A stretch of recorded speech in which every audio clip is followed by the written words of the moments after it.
Hey, I'm Scott, and I am an American who's been living in Thailand for the past 30 years. If you're thinking about retiring to Thailand, you need to hear this. A lot of people dream about an easy, affordable life in paradise, in utopia, but the reality isn't always what you expect. There are serious challenges, some that could make or break your retirement. You never know. Today, I'm going to tell you the harsh truth about retiring to Thailand so you can decide if it's really the move for you. Please do remember to click the like button if you like this video. If you have yet to subscribe, please do so. And remember to hit the notification bell. If you want to send me a Dear Scott letter, you can. If you need a consultation, you can. Just email me at anamericaninbangkok@gmail.com. So, let us get into this. Retiring in Thailand might seem like the ultimate dream. The low cost of living, great food, fantastic, beautiful beaches. But there's a side of it that many people don't talk about and they don't think about also. So here is what you need to know. Now, this is something that I found out very, very quickly upon coming here. Money means more than you think. I never really gave a lot of thought to money when I was living back in the States. I mean, I liked it. I was glad to have it. But when I came here, I saw just how important it is. You gotta have it. You need it. And yes, you can live cheaply, but if you want a comfortable, stress-free retirement, you need more than just a little bit, just enough to survive. You need more than that. You got medical bills, you got dental fees, you got visa fees, you got the changing exchange rates, and you also have inflation eating into your budget. A minimum of $1,000 a month may or may not make for a comfortable stay here, but I think most will find, especially if you're living in Bangkok, most are going to find this is not exactly a great life. It's pretty much a life of existence. Maybe you can do a few things here or there, but it's not what I would call a great life. Granted, like I said, some people can get by and they can live decently, but more than often than not, people who are living on between $500 and $1,000 a month are living out in the countryside. They may already have a house that's paid for. They may have a motorcycle that's paid for, a car that's paid for whatever reason. They may have these things already, and they're probably not drinking a whole lot, and they're not chasing the ladies. They may be living with someone, they may be married, whatever it is. But those are the people who tend to be fairly smart and fairly frugal. And most people, if you want to live in Bangkok at least, you're going to need a little bit more money than, say, $500 to $1,000. So money means more than you think. Number two, visa rules are unpredictable. And they are. Thailand's visa policies are constantly changing. What works today may not work tomorrow or work in a year. If you don't meet the financial requirements or you find them troubling, or if there are new restrictions introduced, you could find yourself forced to leave, or you may be in a position that you just don't like. So you got to plan for the unexpected. Think about, hey, if the visa rules change to this, what's going to happen? If they change to that, what am I going to do? You have to have the plan B. Number three, healthcare is good, but it can be expensive. Thailand has excellent private hospitals, and while they once were really cheap, I used to go to them for 500 baht, 1,000 baht, which is like $15, maybe $30, something like that. I'd be seen, I'd get some medicine or whatever. That's not the way it is now.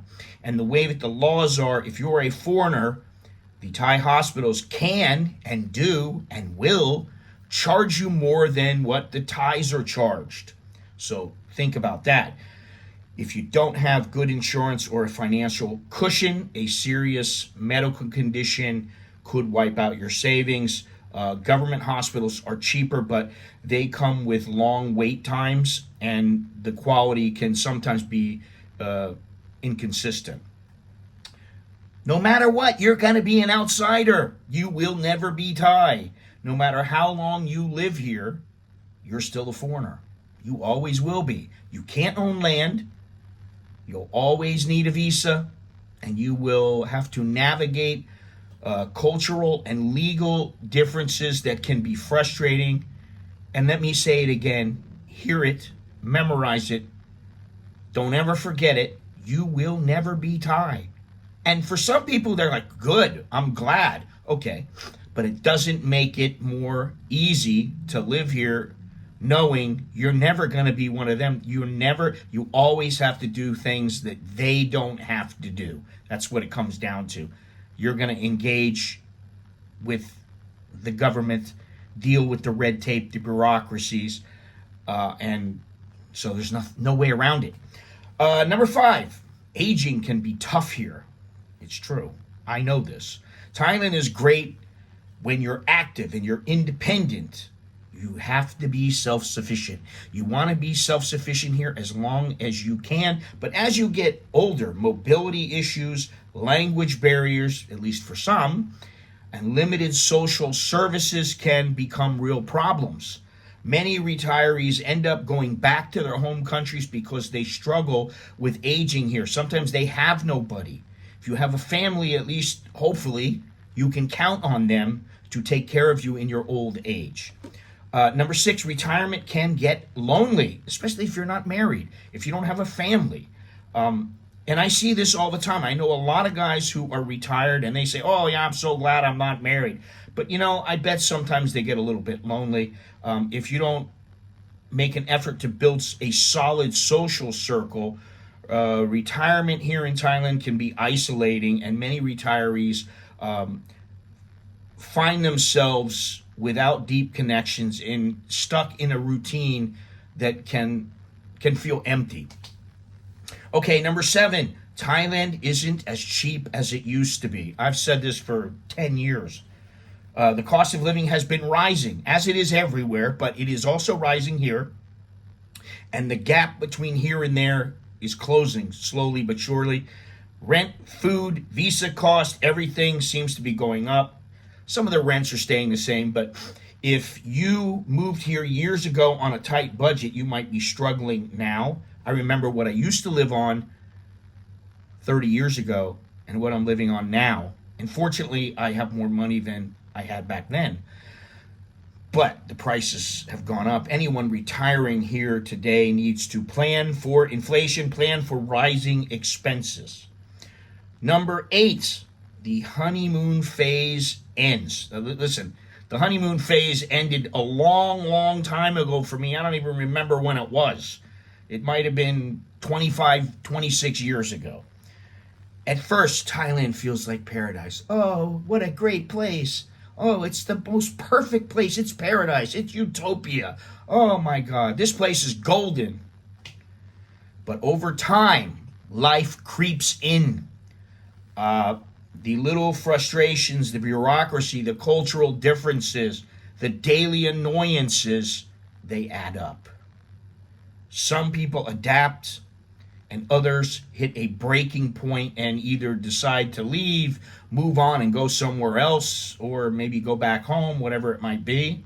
So, you got to plan for the honeymoon phase to end at some point, because it will. Be aware of that. The honeymoon will end. If you found this video helpful, please give it a like, subscribe, hit the notification bell, and let me know in the comments what you think about this video, about my topic. What do you think? What do you think the harsh truths of Thailand really are? Now, remember to click the like button. I always say that, and again, subscribe, hit the notification bell, send me a Dear Scott letter, and if you need a consultation, email me at anamericaninbangkok@gmail.com. That'd be great. So thank you for watching. I am Scott. I'm an American in Bangkok. Until next time, Chok Di Leo Jerk and Mai, which is good luck, and see you again. Take care.